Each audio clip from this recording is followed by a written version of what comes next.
What is up, guys? It is Russ here, PokeRuss here, and we are back for another Dragon Ball Super deck profile. With me I have my buddy and pal, Richard Zapp. He is a great card player, and he has a couple decks he wants to show off between the next 2 weeks, so check out some of these ideas, and I'll pass it over to him. Awesome. Thanks, Russ. So, story is, Russ and I play a lot of locals with a few other people, and have had a lot of success at a local level. One of the decks that I've had success with here is this Vegeta deck. I think this deck is incredibly powerful, to be frank. It is, on one end, it is the first instance that I've ever seen in this game to have a quote-unquote rush deck. And by rush deck, I mean that games are consistently ending on turn 3 or turn 4. What is really interesting about that is compared to other games where traditionally rush is considered a less skillful and more luck-based archetype, I have never played a game with this deck in which I did not feel it was winnable. At the same time, this is probably the most difficult deck I've ever found to pilot in a trading card game. And I would say I have about 40-45 games under my belt at this point, and I have yet to go through a whole best of 3 set and not misplay. In a deck that only has 3, 4, sometimes 5 turns, that's really absurd, to be frank. Really what the deck is designed to do, as we see we have a Vegeta leader, and what we do with Vegeta is we utilize his critical through furthering Destruction Champa through his effect to do a lot of damage quickly without them gaining resources. We then utilize cards like Sensu Bean and Unyielding Spirit Trunks to consistently reset our mana, our energy. So on turns 3, on turns 4, we're often getting 2 turns worth of mana. Utilizing cards like Kaba, Rapid Onslaught, and Vegeta's effect, we're often awakening on turn. I've awakened on turn 2 before. Something as simple as getting 2 Kabas, or on turn 3 doing a Rapid Onslaught alongside your Vegeta. Very consistent. As I said though, trying to gauge what resources your opponent has, finding ways to force them to utilize their energy appropriately makes this deck very complex to play. So let's take a second, we'll go through the curve here and discuss the strengths and weaknesses.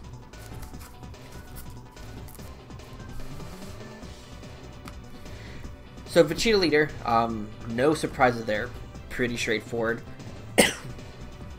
I said what makes this deck unique is you are trying to hurt yourself into 4 as quickly as possible so you can start gaining advantage through Vegeta drawing. Really, this deck takes the approach that if I have more playable cards when I go for a game than you do, I'll be able to win. And while decks like Cell and Vegito, which constantly have 3, 4, 5, 6, 7, 110 combo pieces in their hand, being able to force them to use all their mana on turn 3, on turn 4, and then being able to go for game, even though they have 3 or 4 additional cards than you, half of their hand is dead, and you're taking advantage of that to win very quickly. So to start the curve off, we run 12 1-drops. We run 4 copies of Kansei Goku, we run 4 copies of Majin Buu, and we run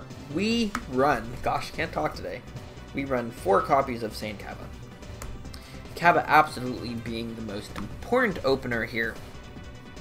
Kaba gives us an opportunity to awaken early, something as simple as turn 1 Kaba, turn 2 Kaba allows us to awaken with Vegeta if we go second. I have been able to go on turn 2, play a Kaba, swing with the Kaba, use Unyielding Trunks to untap my red, and then play the second Kaba. Those are all very common plays, and generally when you're playing the game and you know you're going second, you're mauling into getting Kaba.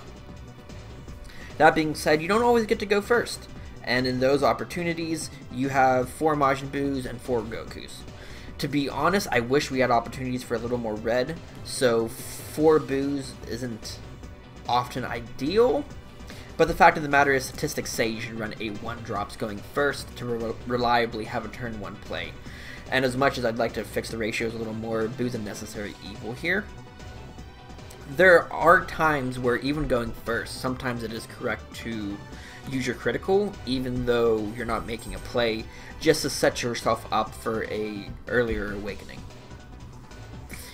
Goku being the much better one-drop of Goku and Majin Buu, we have, I think, 11 targets in this deck, which is a little less than usual, but at the same time, very rarely do you have enough mana that you're trying to get more than one Goku search at a time. Sometimes your hand is so big that you're even actually trying to keep it small for effects like Comeback Gohan and Gotenks. So I've used this effect, have hit, and chose to whiff just to keep my hand small enough.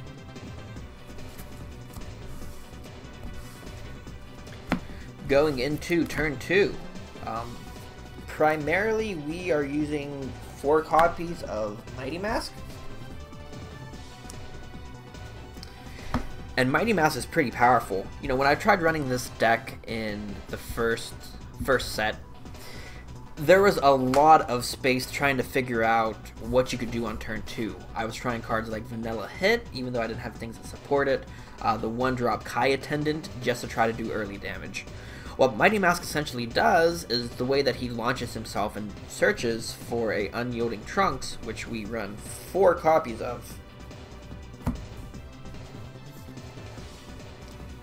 These 4 copies of Unyielding Trunks essentially say, when you attack with him, you tutor your Trunks, you attack with your leader, you play the Trunks to untap the mana you used for the Mighty Mask. It's like you're paying 1 mana for a 15,000 attacker. And that's very powerful. In addition, you run some Gotenks. We run 2 copies of Leap to the Future and 1 copy of Sun Goten. Only having 3 Goten targets puts yourself in a situation where you're very rarely able to resolve more than 1 Mighty Mask fully. I think a lot of people would consider running a 3rd Leap to the Future or a 2nd Sun Goten. I would encourage those people to choose the Leap to the Future over the Family of Justice. While there are times that that Goten is useful, particularly when they're playing things like Destructive Occupation Frieza to try to defend their life, being able to play a Goten afterwards to blow up their guy when you swing for a 2nd time is useful. But for this deck to operate well, you usually need to go blue mana on 1, or red mana on 1, or blue if you're going first. Alternate that to 1 red, 1 blue on 2. On turn 3, you're usually going red, red, blue, so you can play Comeback Gohan if needed. And then on turn 4, going red, red, blue, blue. The problem with that is when you have such a strict mana requirement, having to charge a Sun Goten that you draw is very frequently fatal. And while we have a couple ways of getting this out of your hand, drawing multiple is often very clunky.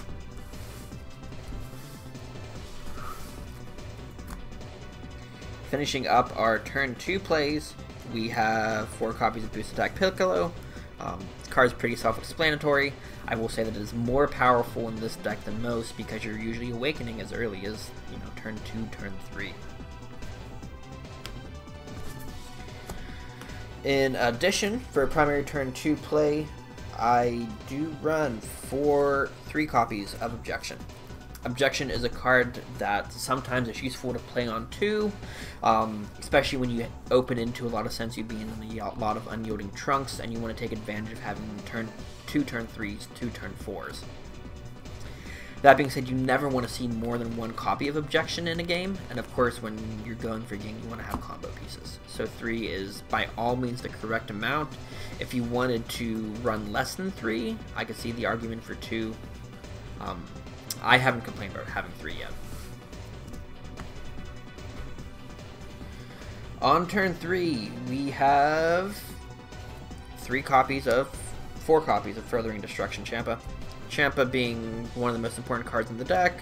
Of course, taking your critical Vegeta and being able to go double attack critical is, of course, powerful. Nothing too explanatory outside of that. It's a pretty straightforward card. It also allows you to do things like attack, so you combo out when you're going for game. They combo out, but they're out of resources, and you have like a random Goku or random Buu floating on the field. Being able to take that Buu, pump it up to a 15,000 double breaker. I've won games that way for sure.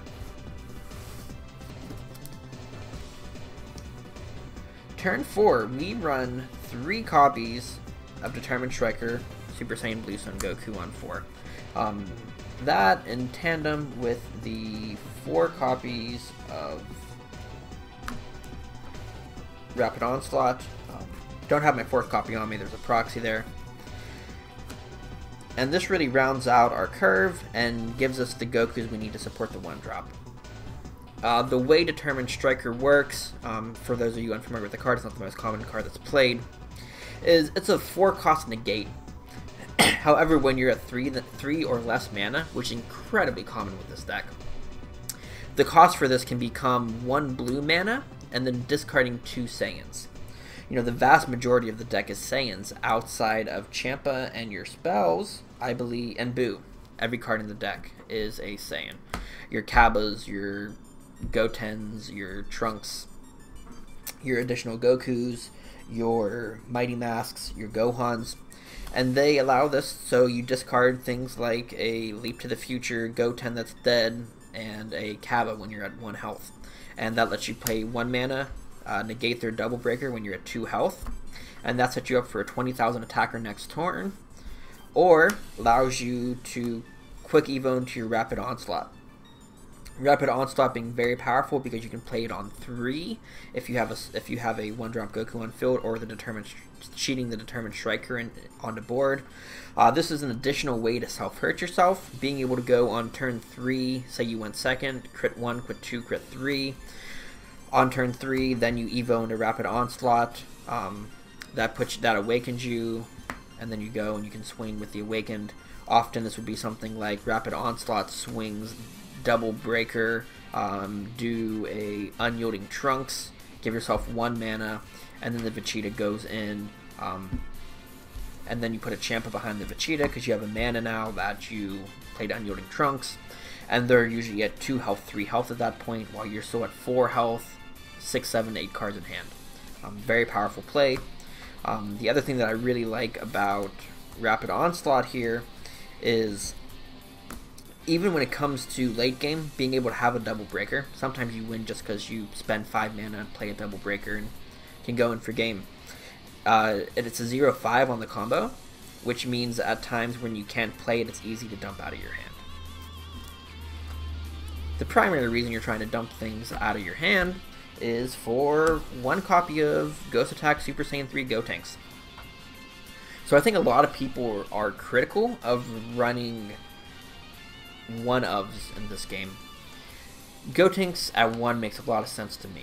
So not only is it tutorable through Leap to the Future Goten, which is tutorable by Mighty Mask, people would argue, well, what happens if you can't get to the Gotenks because you have a Leap to the Future? The issue with that logic is, if you are playing this game right, on turn 4, on turn 5, on turn 6, when you could be playing the Gotenks, if this did get stuck in your life and you can't tutor it, you already drew almost every card in your life, so this is already in your hand. And it's not detrimental to play Leap to the Future, because when you resolve your Mighty Mask to get to the Leap to the Future in the first place, you've already looked through your deck to confirm if the Gotenks is in there or not. So very rarely is it detrimental. You know, this card is, very known for being super powerful. I've won games by playing Gotenks, get 3 tokens. You have the 3 tokens, and you go 15 Double Breaker, 15 Double Breaker, and then you start doing Unyielding Trunkses. And so maybe now you have 1 mana, so when you swing with a 20, you can play a Piccolo and a 1-drop. Then you have 40,000, and they already discarded 3 or 4 cards because you played your tokens. I don't resolve this every game, but if I know the game's going to go to turn 6, I make sure I hold on to this. That did happen one time today. I was playing against the Vegeta deck, and I waited until turn 6. They ended up dropping all their hands, so they didn't lose the critical. Critical Champa plus Vegeta leader, or critical Rapid Onslaught. They discarded all their cards, and that allowed me to just wait a couple turns, drop Ghost Attack, and Ghost Tanks won the game. Finishing out the battle card, 4 copies of Miraculous Comeback Ultimate Gohan. Card is pretty cool. This is definitely the deck that I think this is the best in. People seem to fall into the trap similarly to how they liked Hit because it dealt burn damage. Comeback Gohan doesn't do that very frequently because generally in the late game they're swinging with 15,000, 20,000 attackers, and Comeback Gohan is beating up those battle cards just as easily as they're dealing direct damage. So I really don't look at the burn effect as being very relevant, but in this deck it can be. For example, I was playing against a Champa deck, and they end up playing swing with a Kaba on 3, trying to get me down for game, and I blocked over that. They ran out of mana, and then when they were at 3, I played Ultimate Gohan, and swung 25,000 at their 5,000, and doing that 2 damage was easier. But because most of the time that you're playing Comeback Gohan, they're not swinging with 1,000, 10,000 level guys. It rarely comes up. To be able to play this card on 2, you need to be able to discard your hand a lot, and luckily we have cards that do that. We have Determined Goku, which discards 2 Saiyans to resolve. So it'll be something like on turn 4, I'll keep myself 1 mana, I'll be at 2 life, they'll spend their 4 mana to play their double breaker, I'll negate the double breaker, they'll swing with their leader, I'll take the damage and I'll go down to 1. But they're out of mana, and I have at least, 1 or 2 guys on the field to go in with. Additionally, you can utilize comboing to drop your hand very quickly. I'll do something like I'll play Mighty Mask on turn 3. I'll have 2 red mana and a blue mana, and I'll go play Mighty Mask for 2, attack, combo out with the Mighty Mask, drop myself down to 4 cards. And one of those might be a Senzu Bean or an Unyielding Trunks. And then, so I'll combo down to 4 cards in hand. I will then play the Gohan, and then I'll launch my Mighty Mask, get my Goten, get my Trunks, and then I'll bring my hand back up to 5. So that when you get back up to 5, he's no longer at 2 costs, he's at 6. And then after I play that, I'll do creative things like then I'll awaken my Vegeta leader, or then I will use his effect and draw an additional card. Drop my hand down to 3-4 cards, play the Gohan, and then go back up to 5-6, and on turn 3, being able to kill a 6-cost Gohan is very difficult to overcome. Again, he's a Saiyan 2, so if you draw too many early game, you can discard it for Determined Striker. You saw the objections that we play, also have 4 copies of Senzu Bean. Card's pretty straightforward. Very rarely do you use it on defense, but you use it on turn 3, on turn 4 to gain additional turns. I will say that frequently Unyielding Trunks is superior than Senzu Bean in this deck, so when you're learning how to play the deck correctly, make an effort to resolve Senzu Bean first. And the reason for that is while to resolve Unyielding Trunks, it doesn't matter how many mana you have left. Not only does Senzu Bean cost 1, but it needs to be a blue. So it's more situational to resolve Senzu Bean than it is to resolve Unyielding Trunks. That's fairly obvious, but I think it's an important distinction to overcome, or to think about when you're trying to calculate how to overcome your opponent. Alrighty friends, so this is the full list. So I think, I said I've played about 45 games with this deck in full, and over it I'm pretty confident this list is very, very close to optimal. I think potential changes to explore from this list. Determining Striker is a card that you almost always want to see, but you almost never want to see more than 1. Similar to Objection, why I'm running 3 copies of Objection. You could drop 1 copy of this for a different Goku. I definitely would not suggest going any lower than the 11 Gokus that we have. In that situation, I would consider the 3-drop critical, or I would consider the 4-drop that with dual attack and double strike. Again, I don't think either of those are excellent choices, but it's worth considering. I think adding 1 more Leap to the Future Sun Goten, just for the sake of having an additional card, an additional combo piece, and an additional red after you resolve a Mighty Mask. Other than those slight considerations, I think this is a very well developed build. you know, some people could make an argument for one more Gotenks, but as I said, I think you'll find that there's almost never a reasonable situation you need this Gotenks.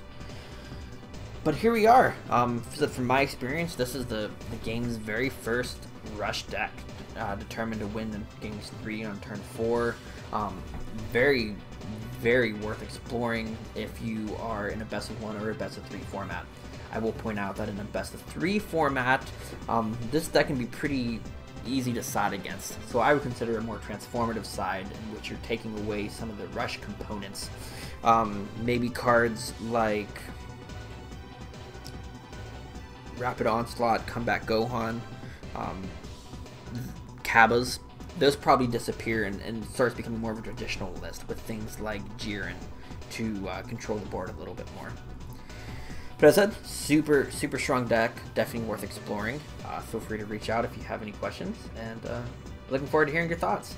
Awesome, thank you, Richard, and he'll be back next week for another awesome deck profile. I hope you guys like it. Let me know in the comment section down below. Hit that like and subscribe button, and I will see you guys next time. Have a great day. PokeRuss out. Peace.